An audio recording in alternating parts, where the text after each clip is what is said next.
Welcome back to Grow Your Own Vegetables, where a community of trusted teaching partners helps you grow real food in any space, in every season. Have you ever looked at the shaded corner of your yard or your north-facing window and felt like there's nothing you could possibly grow there? Most of us have been told that gardening requires full sun. The truth is, some of the most nutritious plants on Earth actually prefer the shade. And there's a $1 trick that almost doubles the light reaching them. What you're about to watch is a live talk given at one of our past Grow Your Own Vegetables events, recorded for gardeners just like you. Today's teacher is Stacey Murphy. Stacey is a master gardener who has been growing food in tight urban spaces for over a decade, and she's taught thousands of gardeners across 6 continents. Today, Stacey is answering a question from a gardener with a north-facing house, and her answer changes how most people think about shaded spaces. She names 7 edible plants you've probably already seen growing nearby. Pour yourself some tea. Let's spend a few minutes together. For more information, free resources, and gentle guidance, you can find us at growyourownvegetables.org. And to grow alongside other gardeners just like you, join our free community at gyov.org. Settle in. You're going to enjoy this. So I have a north-facing house. It is mostly shade. Is there anything edible I can grow in this area? Any options that I might have to redeem this space? Okay, so Kathy Robinson, who's in the class, one thing that she's done is using aluminum foil to capture more sunlight. So basically the idea is if your garden has a wall that you can use behind, or you could make a wall behind it with cardboard or wood and cover it with aluminum foil with the shiny side out, and then basically place that behind your planting bed. The reflection is going to add more sun to your plants. And people do this with indoor seed starting, which is the picture that's shown here. And people do this when they're growing plants indoors, large plants indoors like tomato plants and pepper plants. A lot of times they'll create little enclosures that are reflective. And I know Crystal, who grows a lot of microgreens, she's got a sort of shiny surface that's, it's not aluminum foil, it's like a specialty product that's basically reflects more light back at her plants so that you can get the most out of the light that you have. Now, the other thing you can do, so this is the part that's people always want to know about. There are edible weeds that do like shade.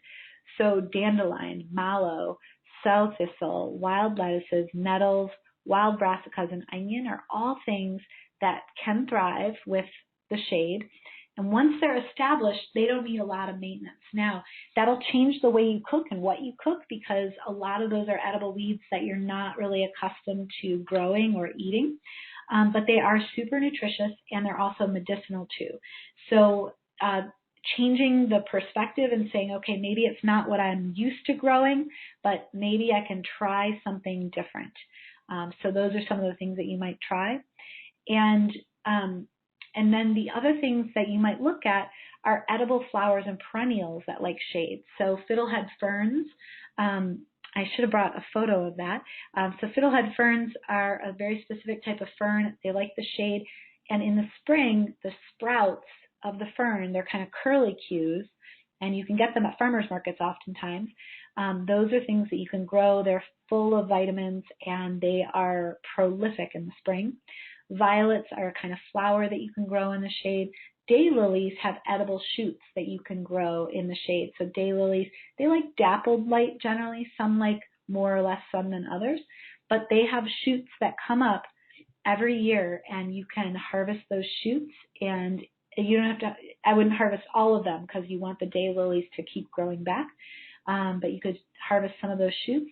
And actually other parts of the daylily are edible too. So the pod, when the flower pod grows in, you can actually eat the flower pod. You can saute that up and eat that as well. So those are some edible flowers and perennials. And then greens that grow slower in the shade. So I've talked about this in the Garden Freedom series, and it's in the video titled Grow Double the Harvest in Half the Space. I talk about how in the shade, everything grows a little slower. And so you can grow things like arugula, sorrel, and shiso, those are three things that I've grown in the shade that do decently. I've also grown some bok choy that grew pretty decently in the shade. And I haven't tried Thai and purple basil, but I'm told that they thrive without sun. But if you have just a couple hours even of sun, those are things that can grow. They're just going to grow slower. So you have to have more patience in the shade.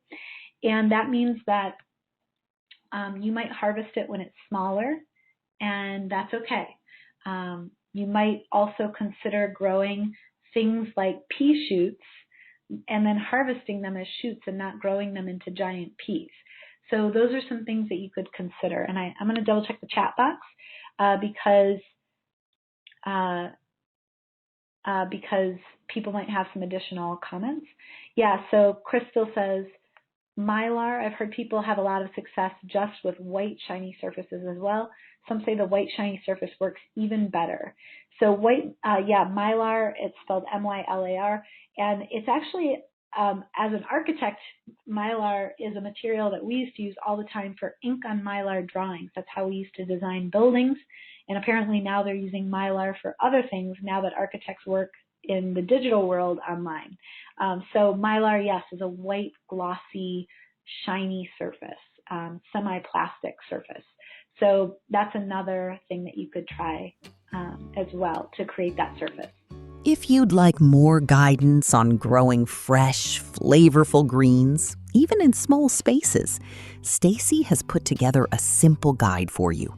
You can download it for free at growyourownvegetables.org/growyourgreens. The link is in the description below. And if you'd like to keep learning alongside other gardeners just like you, we have a wonderful free community waiting for you. You can join us at gyov.org. Thank you for spending this hour with us. We'll see you next week.